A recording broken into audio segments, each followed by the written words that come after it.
mentality as a freshman, that'll help you play early and contribute and start. I laughed at Adam Randall during Dabo's camp. We were down there working with receivers, and he had TJ Moore with him. Yeah. And he started fussing at TJ, like, don't sit on the golf cart, don't lean on the dummy. You're here to earn a paycheck and work.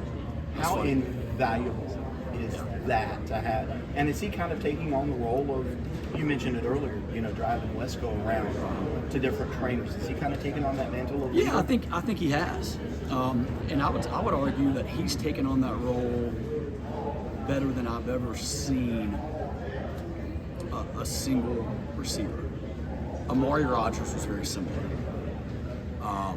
Adam ended up buying wide receiver U-shirts for our guys already, for the whole group, and that was really cool. In the world of NIL, right? The guys can do that, now, and which is cool. But he's done little things to really make that known that he is that leader.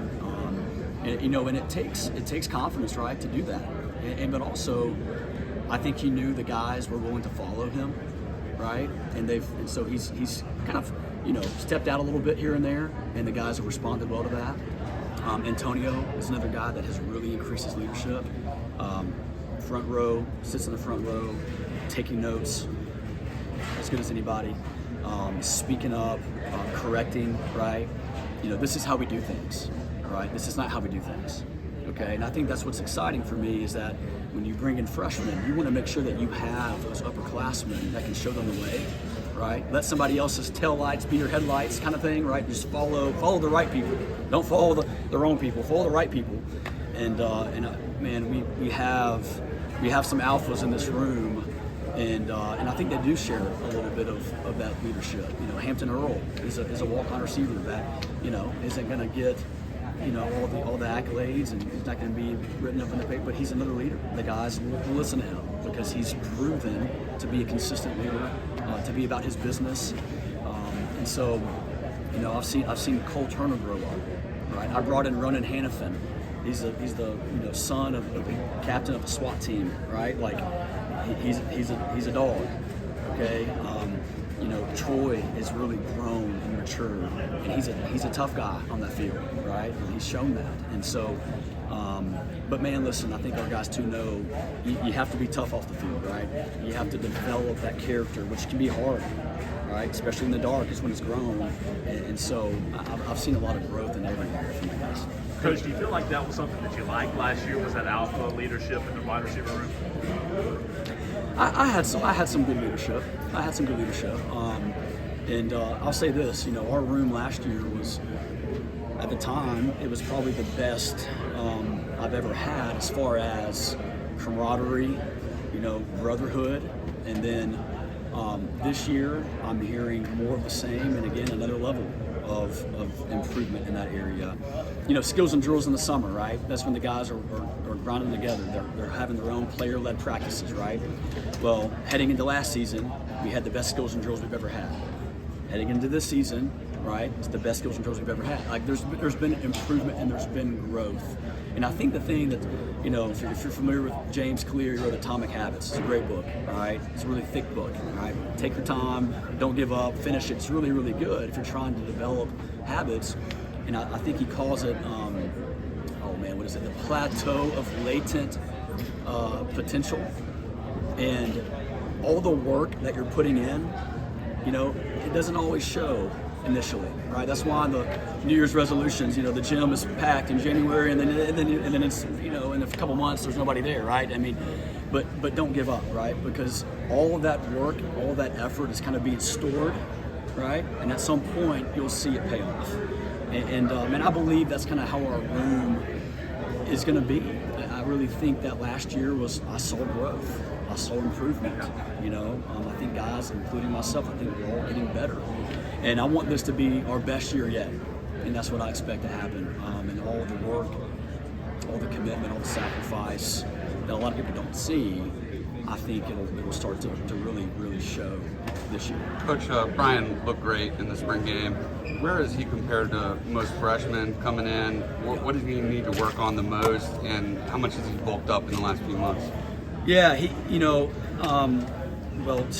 first and foremost, he really has worked, and has bought into the process, and he's gotten with Megan and our nutrition staff, and he's put on over 10 pounds. And what's cool is he actually, we'll see how the 40 compares to Nate, but we do flying 10s, and he beat Nate's flying 10, so he can run, and so we're excited about that. And I think because of his size and his speed, but also his trainer out there, D-Rob in Texas, man, he's able to really sink his hips and get in and out of breaks really well. So he does a lot of things really well. Maybe he does have some things where he's elite, and some other areas where he's going to need to improve, like anybody, But man, he's shown because of his skill set that he's. What's cool too is you got some upperclassmen that are like, hey, coach, he's different. Like they know that, right? They know that, hey, he's a great player, and they expect him to push them and to help us, right? We want to win, right? The guys want to win, right? They want. And as a staff, we want the best players on the field, and so he'll earn what he's going to get, right? Nobody's been promised anything, and he knows that, hey man, like I'm going to go earn that starting position. I have to earn it, right? It's not going to be given to me. So, and he's worked his tail off, and we're excited to see what he does. What's the key to a receiver putting on muscle while maintaining that speed? How yeah, hard for me, is it to balance? speed's the main thing, and so I told him, hey man, don't sacrifice. That, right? We don't need you to be a weight room All-American. We want you to be an on-the-field All-American, right?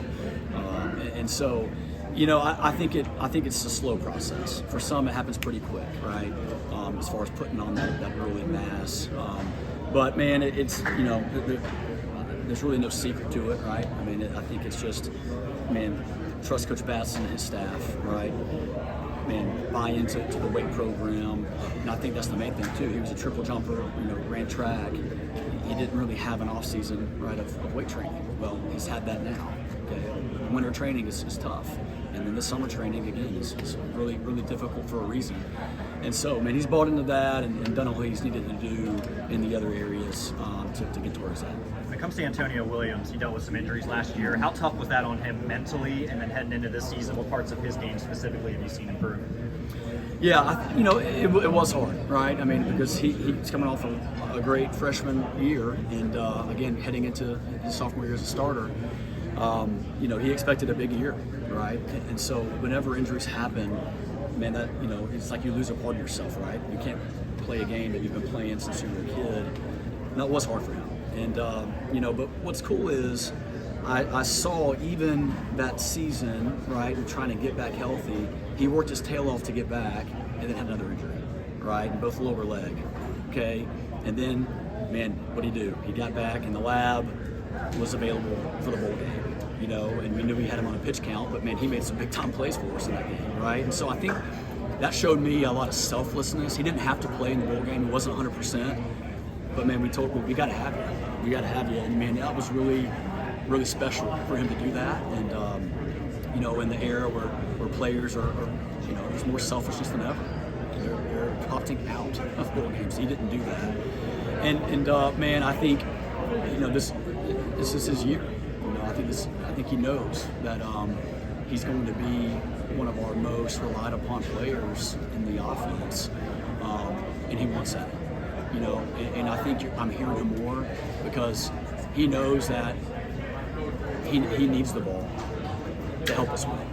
And so we're going to do our best to get that ball to him, and he's ready for it. And so I think he's taking the next step of maturity.